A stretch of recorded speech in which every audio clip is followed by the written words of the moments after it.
Recientemente, los científicos han encontrado un artículo inédito de Winston Churchill. En él, habla de los exoplanetas y de la alta probabilidad de vida en otros sistemas estelares. El político se basaba tanto en el principio copernicano como en los científicos actuales, según el cual es difícil creer que los humanos sean los únicos seres racionales en el universo, dado su tamaño. Como escribió Churchill hace casi 80 años, la principal condición para la aparición de la vida multicelular es la presencia de agua. Pero si hace 80 años las creencias con base científica en los extraterrestres podrían generar conmoción, hace 400 años conducían a la hoguera. En febrero de 1600, Giordano Bruno fue asesinado. Algunos lo consideran un mártir de la ciencia que murió por su fidelidad a la nueva astronomía copernicana. Otros lo consideran un mago y un pagano, alejado del pensamiento racional. Pero, ¿por qué exactamente quemaron a Giordano Bruno? Vamos al fondo de esto. En 1925, el prefecto del Archivo Secreto del Vaticano descubrió que el caso inquisitorial de Bruno fue encontrado allí 37 años atrás. Pero el Papa León VIII ordenó que se le entregara el caso a él y ocultó los documentos. Se tardó otros 15 años en encontrar los archivos y no fue hasta la Segunda Guerra Mundial cuando se publicó el caso. Fue entonces cuando se reveló que la mayor herejía de Bruno era la idea de múltiples mundos habitados en el universo. Pero, ¿de qué trata esta idea y por qué la Iglesia Católica es tan hostil a ella? La existencia de un conjunto infinito de mundos fue admitida por Demócrito y Epicuro, un conjunto de tierras, lunas y soles. Los protagonistas del diálogo de Plutarco sobre el rostro visible en el disco de la luna discutían si la luna tiene plantas, árboles y animales o si es un lugar de ultratumba donde las almas humanas descansan después de la muerte. Al igual que en la tierra se entierran los cuerpos. Sin embargo, Cicerón y Plinio, entre otros, lo consideraban un disparate. A ellos se unieron los primeros padres de la Iglesia, para quienes los mundos múltiples no eran una verdad filosófica abstracta, sino un atributo de las creencias paganas, como la doctrina de la transmigración de las almas. Así, los pitagóricos enseñaban que las almas humanas proceden de la Vía Láctea y las almas animales de las estrellas. Un poco más tarde, el debate sobre la singularidad del mundo, es decir, la Tierra o la multiplicidad de mundos, se reavivó con fuerza. Atanasio de Alejandría insistió en que el mundo es uno porque Dios es uno. Pensar lo contrario era impío, absurdo y deshonroso, pero aún no era herético. Los problemas se produjeron a causa del gran teólogo Orígenes. Sus pensamientos fueron rechazados por la Iglesia, especialmente aquellos sobre la transmigración de las almas. La formulación definitiva la dio Isidoro de Sevilla, quien enumeró las principales herejías en su enciclopedia. Al final de la lista de herejías cristianas, antes de las paganas, señaló: hay otras herejías que no tienen fundador ni nombre reconocido. Algunos piensan que las almas de los hombres entran en los demonios o en los animales. Otros discuten sobre el estado del mundo. Algunos creen que el número de mundos es infinito. La posición de la Iglesia en la Edad Media puede verse en el ejemplo del eclesiástico Ruperto de Deutz. Alabando a Dios, quien creó un mundo lleno de bellas criaturas, escribe: que perezcan los herejes epicúreos, que hablan de mundos múltiples, y todos los que mienten sobre el paso de las almas de los muertos a otros cuerpos. La idea de los mundos múltiples también fue rechazada por Tomás de Aquino, el principal teólogo de la Edad Media latina. Sí, el poder de Dios es infinito. Eso significa que puede crear un número infinito de mundos. Este era el argumento al que se aferraba Giordano Bruno. Sin embargo, Tomás expresaba: en contra de lo que se dice, el mundo por medio de él comenzó a ser, donde se habla del mundo en singular, como si hubiera un solo mundo. Por esto, la pluralidad de los mundos solo podía ser aceptada por aquellos que consideraban como causa del mundo no un orden sabio, sino el azar. Por ejemplo, Demócrito sostenía que este mundo, así como un número infinito de otros mundos, fueron creados por una combinación aleatoria de átomos. Tras la aparición del índice de libros prohibidos y el sistema de tribunales de la Inquisición, la herejía de los mundos múltiples recibió un número de serie, 77 según la lista de Agustín. En el nuevo Código de Leyes Eclesiásticas de 1582, creado por el Papa Gregorio VIII, hay un párrafo especial.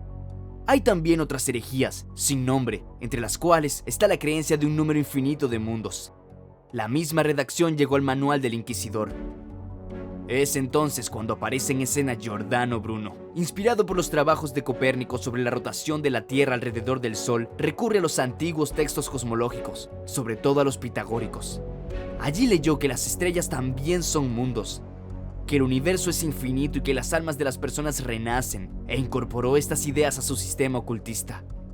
Por ejemplo, en su libro de 1584, sobre el infinito, el universo y los mundos, Bruno sostenía que la omnipotencia de Dios le permite crear no uno, sino 100.000, incluso un número infinito de mundos.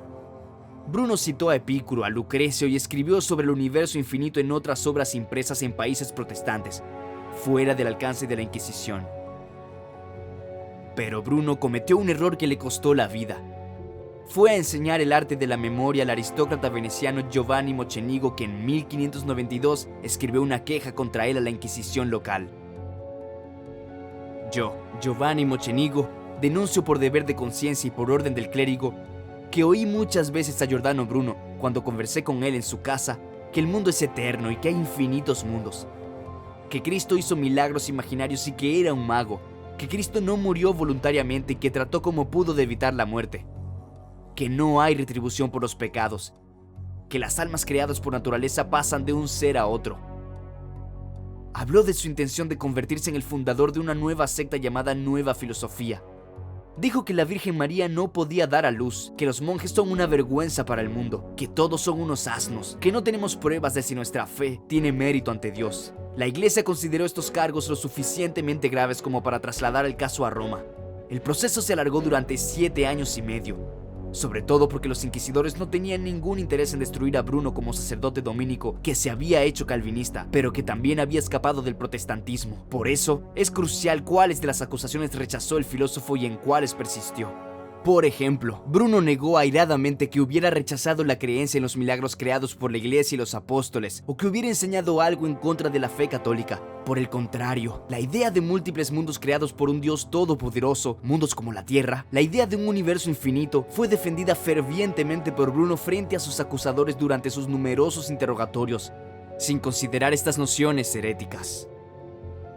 Para Bruno, se trataba de ideas filosóficas que no cuestionaban en absoluto la verdad de la fe. En parte, tenía razones para pensar así. La Inquisición trataba a los filósofos con relativa indulgencia. Así, un tal Girolamo Borri fue arrestado durante 1 año por enseñar sobre la mortalidad del alma y tener libros prohibidos, pero luego fue liberado. Francesco Patrizzi fue interrogado y liberado por las autoridades eclesiásticas, pudiendo incluso enseñar filosofía platónica en la Universidad de Roma. Sin embargo, Giordano Bruno no fue considerado por los inquisidores como un filósofo, sino como un monje católico que había renunciado a su fe y fue tratado con mayor dureza. Después de estudiar sus escritos, el 14 de enero de 1599, presentaron una lista de 8 afirmaciones heréticas, que no ha sobrevivido hasta nuestros días, y exigieron que Bruno renunciara a ellas. Bruno se negó. En abril y diciembre se dirigieron de nuevo a Bruno, quien volvió a declarar que no tenía nada de qué arrepentirse. Tras el tercer y último intento de esclarecimiento, el 20 de enero de 1600, sus obras fueron prohibidas y el propio pensador fue condenado como hereje por persistir en sus creencias erróneas. La afirmación de la multiplicidad de mundos, en contraste con las dudas sobre la comunión, la Inmaculada Concepción o la naturaleza divina humana de Jesucristo, se encuentra en todas las acusaciones formuladas contra Giordano Bruno. Y nunca lo dejó, como dicen los testigos. Por cierto, una curiosa confirmación de la gravedad de esta acusación es una carta del enviado imperial a Roma, Johannes Wackler, al propio astrónomo Kepler. El jueves, Giordano Bruno fue recibido en la familia del barón Atom. Cuando se encendió el fuego, le acercaron a la cara un icono de Cristo crucificado para que lo besara, pero se apartó de él, frunciendo el ceño. Ahora creo que contará a los infinitos mundos cómo son las cosas en el nuestro.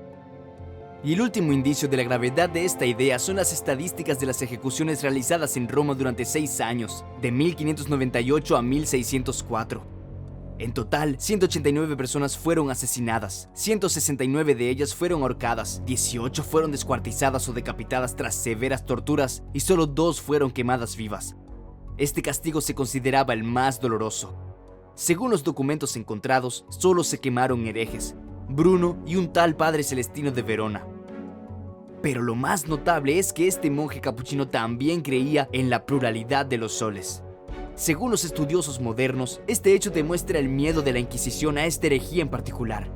A pesar de la tendencia de los historiadores modernos de la ciencia a considerar a Giordano Bruno como ocultista, esoterista y mago, para lo cual hay muy buenas razones, murió como un mártir de sus creencias cosmológicas.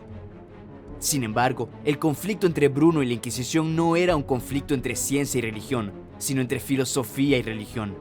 La iglesia no trató a Bruno con dureza simplemente porque abandonara su ministerio y su fe. El filósofo relacionó la idea de múltiples mundos habitados, como el nuestro, por seres vivos con la creencia de que después de la muerte, las almas de las personas se trasladan a estos seres. Fue su asociación con creencias que erosionaban radicalmente la imagen cristiana del mundo lo que envió al filósofo a la hoguera. Entonces, ¿qué es lo que asusta tanto a la iglesia sobre la idea de la reencarnación o la transmigración de las almas? Escriban sus opiniones en los comentarios. Queremos saber lo que piensan al respecto.